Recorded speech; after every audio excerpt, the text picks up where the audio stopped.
मैं कहूँगा हमारे ईमान की बुनियाद एक पैगंबर की ज़ात है, एक पैगंबर की बात है।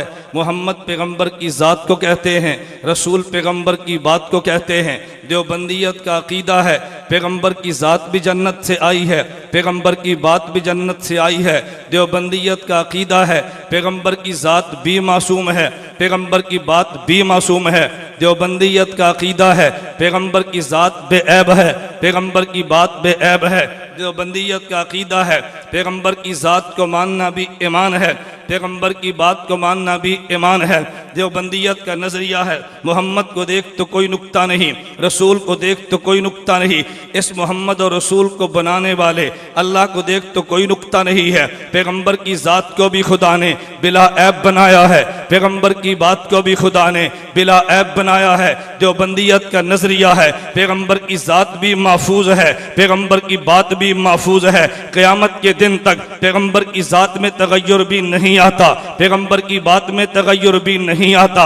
देवबंदियत का नज़रिया है जहाँ पैगंबर की ज़ात है वो मकान भी तमाम मकानों से आला है, जहाँ पैगंबर की बात है वो अहादीस भी तमाम बातों से आला है। देवबंदियत का नज़रिया है पैगंबर की ज़ात भी जिंदा है, पैगंबर की बात भी जिंदा है। नबुव्वत की ज़ात ने भी क़यामत तक जिंदा रहना है, नबुव्वत की बात ने भी क़यामत तक जिंदा रहना है। हमने पैगंबर की ज़ात को माना, पैगंबर की बात को माना, पूरे दीन को समेट दिया जाए तो मोहम्मद रसूलुल्लाह में दीन आता है, उसमें नबुव्वत की ज़ात भी है, नबुव्वत की बात भी है। दुनिया में जितने हमले हुए कोई हमला पैगंबर की ज़ात पर है, कोई हमला पैगंबर की बात पर है। मैं कादियानियत के हवाले से गुफ्तगू करते हुए ये बात कहना चाहता हूँ कि मिर्ज़ा कादियानी ने नबुव्वत का दावा करके, ख़त्म नबुव्वत का इनकार करके नबी की ज़ात पर भी हमला किया है, नबुव्वत की बात पर भी हमला किया है। देवबंदियत ने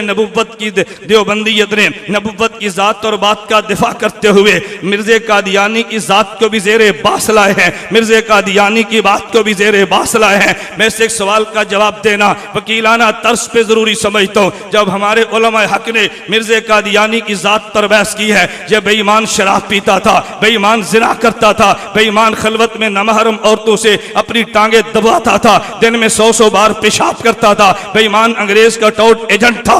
बहुत सारे लोगों ने जिनके दिल में दीन का दर्द था मगर दीन का इल्म नहीं था, वो कहने लगे मौलवियत को मिर्ज़े की ज़ात पर एतराज़ नहीं करना चाहिए, मिर्ज़े की बात पर एतराज़ करो, ज़ातियात पे तनकीद करना इंसानियत को ज़ेब नहीं देता। मौलाना मोहम्मद अली जलंधरी ने देवबंदियत की तरफ से बात करते फरमाया मिर्ज़ा कादियानियत ने मौलवियत का दावा नहीं किया, उसने नबुव्वत का दावा किया है। मौलवियत की बात को मानना ज़रूरी है, मौलवियत की ज़ात को मानना ज़रूरी नहीं है। जो नबुव्वत का दावा करता है पहले उसकी ज़ात है फिर उसकी बात है। और दलील के दौर में नबुव्वत का पहला खुतबा पेश किया कि मेरे पैगंबर ने फरमाया लबिस्तु फीकुम उमरा, और मक्के वालों तुम्हारे अंदर मैं अरसे दराज गुजार चुका हूँ, हल वजदतुमूनी सादिकन काज़िबा, तुमने मोहम्मद को कैसा पाया है? मक्के वाले कहने लगे जर्रबना गैर मर्रा, हमने कई बार तुझे आजमा के देखा है, मा वजदना फीका इल्ला सिद्का, मोहम्मद तुझे सराफा सदाकत पाया है। फिर नबुव्वत ने फरमाया कुलू ला इलाहा इल्लल्लाह तुफलिहू, पहले मोहम्मद सल्लल्लाहु अलैहि वसल्लम ने अपनी ज़ात को पेश किया है,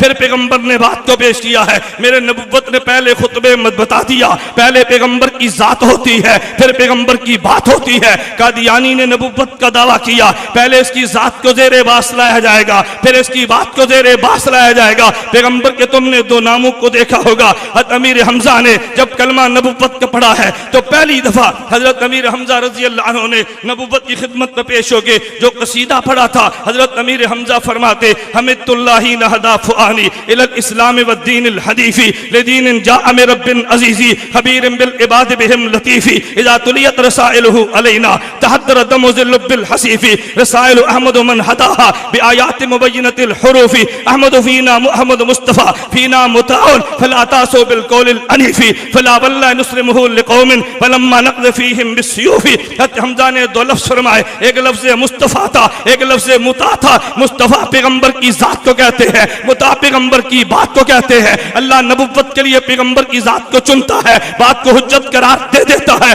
कादियानी तूने नबुव्वत का दावा किया, पहले तेरी जात देखेगा कि सर पे ताज नबुव्वत को सजाया जा भी सकता है या नहीं, फिर तेरी बात को देखेंगे। मैं इसको यूं कहता हूं, हजरत मौलाना ज़ियाउल कासिमी खतीब यूरोप एशिया ने इस बात को यूं समझाया, फरमाया तुमने कभी देखा है अगर ट्रक किसी सड़क पे चढ़े तो पुलिस वाले ये नहीं देखते ट्रक की रफ्तार कैसी है, ये नहीं देखते ट्रक चलता कैसे है, पहले ट्रक को देखते हैं इसकी लाइट भी है या नहीं, ये चल सकता भी है या नहीं। अगर लाइट मौजूद ना हो पुलिस वाला चलान करता है, ये ट्रक चलने के काबिल नहीं है। हमने कादियानी को देखा है, इसमें लाइट भी नहीं थी। देवबंदियत ने कहा ये तो नबुव्वत की सड़क पे तूने क्या चलना था, अगर सबके चलने वाला ट्रक हो उसे कबूल नहीं करते। इस अंधे बेईमान शख्स को नबुव्वत के लिए कैसे चुना जा सकता है। मैं बता ये रहा था एक जाते नबुव्वत है, एक बातें नबुव्वत है। कादियानियत ने जाते नबुव्वत पे भी हमला किया है, बातें नबुव्वत पर भी हमला किया है। मैं देवबंदियत के किसके सरताज का नाम लूंगा, हाजी इमदादुल्लाह मुहाजिर मक्की को देख ले, बानी देवबंद मौलाना कासिम ननोतवी को देख ले, देवबंद के सरपरस्ते अव्वल मौलाना रशीद अहमद गंगोही को देख ले, शेखुल अरब अल अजब हुसैन अहमद मदनी को देख ले, हकीमुल उम्मत मौलाना अशरफ अली थानवी को देख ले, अल मुहद्दिस अजीम अल्लामा अनवर शाह कश्मीरी को देख ले। मैं तो नीचे चलता रईसुल मुनाज़िरीन हुज्जतुल्लाह फिल अर्ज़ मौलाना मोहम्मद अमीन उकाड़वी को देख ले, अल्लामा अली शेर हैदरी को देख ले, अल्लामा हक नवाज शहीद को देख के, ये जितने उलमा वो थे जो पैगंबर की जात का भी दिफा करते थे, पैगंबर की बात का भी दिफा करते थे। मैं निहायत उजलत के साथ और सुरत के साथ समेटते हुए बात कहना चाहता हूँ, सफीरे खत्मे नबुव्वत मौलाना मंजूर अहमद चिन्योटी ने खत्मे नबुव्वत का दिफा करके नबुव्वत की जात की जंग भी लड़ी है, नबुव्वत की बात की जंग भी लड़ी है, और जंग लड़ने के लिए कभी अपने जिस्म का भी परवाह नहीं किया। नारोवाल की जमीन इस बात पे गवाह है। गुजरांवाला में मौलाना चिन्योटी रहमतुल्लाह अलैह जा रहे थे, एक एक्सीडेंट में जख्मी हो गए, भी अस्पताल लाहौर में दाखिल करा दिया गया। उधर जलसे का वक्त आ गया,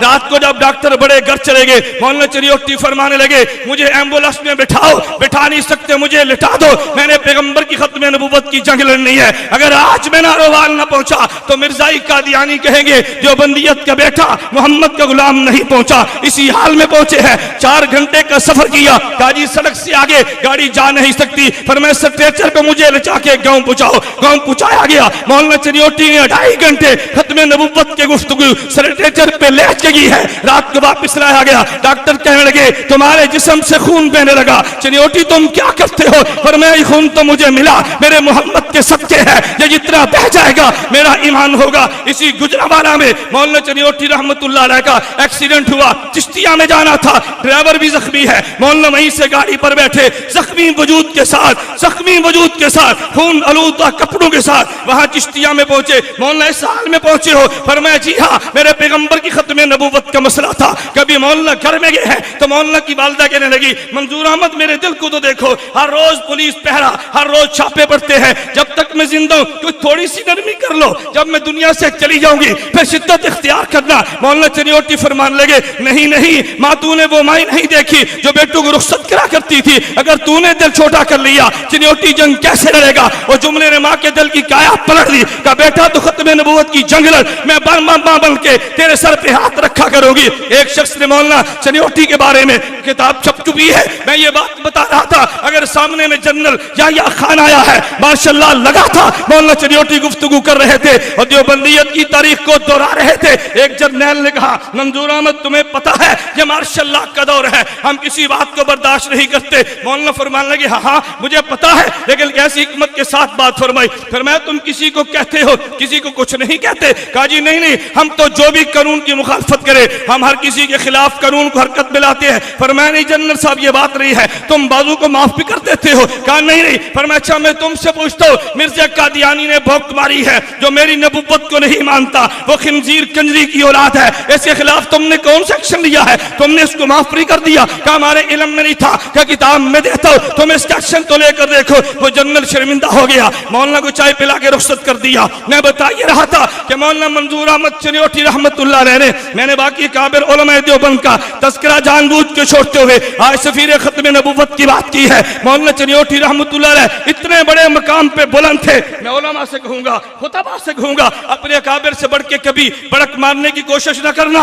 मौलाना चिन्योटी को मैंने अजीब देखा, उनके हालात में लिखा है, एक शख्स कहने लगा हजरत मुझे आप ये तो इरशाद फरमाएं आपके अकाबिर इतनी मुशक्कतें बर्दाश्त नहीं करते थे, इतनी शिद्दत से जंग नहीं लड़ते थे, वो तो बहुत नरमी भी कर लेते थे। आपके उस्ताद का नाम लिया, फलां उस्ताद इतना सख्त नहीं था जितने आप सख्त है। मौलाना चनियोटी ने यह नहीं फरमाया मेरे उस्ताद में गैरत नहीं थी, उसमें दलील नहीं थी, नाना फरमाने लगे मेरे उस्ताद ने भी शरीयत पर अमल किया। एक अमल रुखसत का है, एक अजीमत का है, मैंने अजीमत को ले लिया, उस्ताद ने रुखसत को ले लिया। मेरा उस्ताद भी ठीक है, मैं भी ठीक।